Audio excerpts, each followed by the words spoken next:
Hello everyone, my name is Lou Del Monte and welcome to Del Monte on Science. In our previous posting we talked about the Big Bang Theory, and specifically we talked about some of the problems associated with that theory. And for those of you that haven't seen that, there is a link to that first posting. And I also cover that material in my new book, Unraveling the Universe's Mysteries. It's available at Amazon.com in both a Kindle and paperback version. So let's pick up where we left off.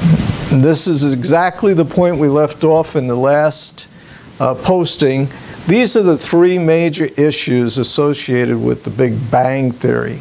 Essentially, the Big Bang talks about the evolution of the universe, but it doesn't say where the Big Bang itself came from. It doesn't explain why we don't see much antimatter in the universe. We see very little antimatter. And according to theory, there should be equal amounts of matter and antimatter coming out of this infinitely dense energy region. And due to the early inflation, some of the antimatter should have been separated from the matter, and we should be able to spot the antimatter interacting with matter and the radiation coming from that, and we don't see any of that. So we're pretty confident there's very little antimatter in the universe.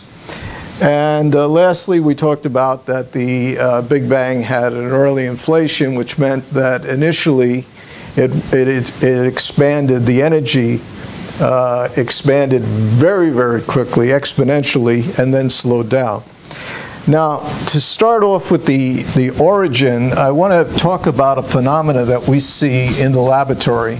And this is going to lead us to give us a clue as to the origin of the Big Bang. And that phenomena that we see in the laboratory has to do with virtual particles. And sometimes it's called spontaneous particle creation. And I'll just give you a quick little overview of this, and we can sort of build it one brick at a time, and based on the scientific ideas that have come along and the experiments that have been done, we can then move forward with how does this relate to the Big Bang. The first thing is that in 1930, a British physicist, Paul Dirac, and he was a Nobel Prize, Nobel laureate, you had won the Nobel Prize, he postulated that in a vacuum, there was a vacuum contained both electrons and positrons. And the positron was like an electron, but it was the opposite charge, so matter and antimatter. So he said, and he called that the Dirac-C. He called it the Dirac-C. And so the Dirac-C has matter and antimatter in it, in a vacuum. And we don't see that. You know, we don't see those particles floating around. But he, Paul Dirac, first came out with this hypothesis in 1930. Now, we see a phenomena that suggests that there are virtual particles in a vacuum, that a vacuum is not nothing, that a vacuum is something. And so if I have a vacuum chamber on Earth, and this is my vacuum chamber, okay, and I have a very good vacuum pump pulling out all the gases inside here, and I have two electrically neutral plates, and I space these two plates about a molecular distance apart, we see a very unusual phenomena. We see that these plates are pushed together. And this is this is called the Casimir-Polder force, that pushing them together. And some people refer to it as the Casimir effect. And what it means is that there are more virtual particles on the outside of the plates than form in the middle of the plates, and that the virtual particles then on the outside are actually pushing these electrically neutral plates together. All right?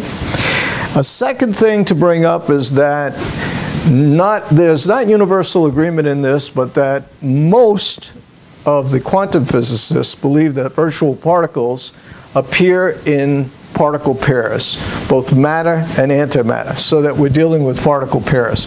Although we do not see them, we only see their effects.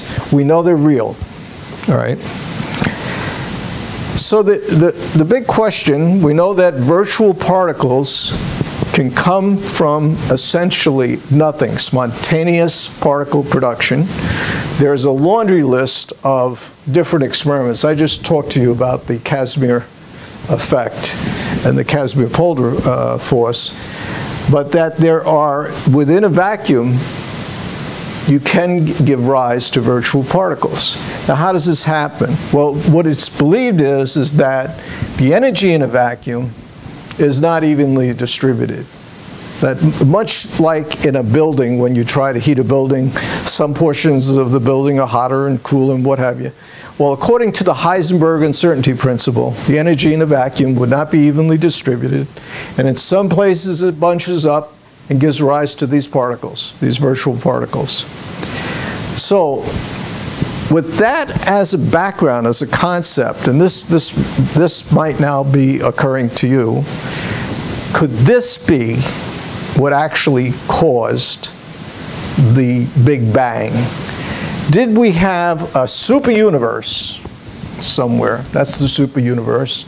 And in this superuniverse, we had an uneven distribution of energy per the Heisenberg uncertainty principle. And what happened is two particles came out. One was matter, the other was antimatter. And that in this superuniverse, we had infinitely dense energy, and that when they collided, at that point, this collision created the Big Bang. And that actually is the hypothesis that I'm working from and that I talk about in the book. Now, another very fine physicist at Arizona State University, Professor Lawrence Krauss, also talks about a similar concept, that the Big Bang was a virtual particle essentially in the superuniverse. The main difference between what Dr. Krauss is talking about and what I'm saying is that I'm postulating a particle pair of mass and antimatter. And it'll become very clear in the next discussions why it's important to view it that way. And as I said, most quantum physicists believe that is the way it's viewed. The virtual particles appearing as matter and antimatter actually then obey the conservation of energy type laws and would help explain some of the problems that we talked about in the previous video. So I'll leave you with that thought, and we'll pick it up from there in the next video. Thank you.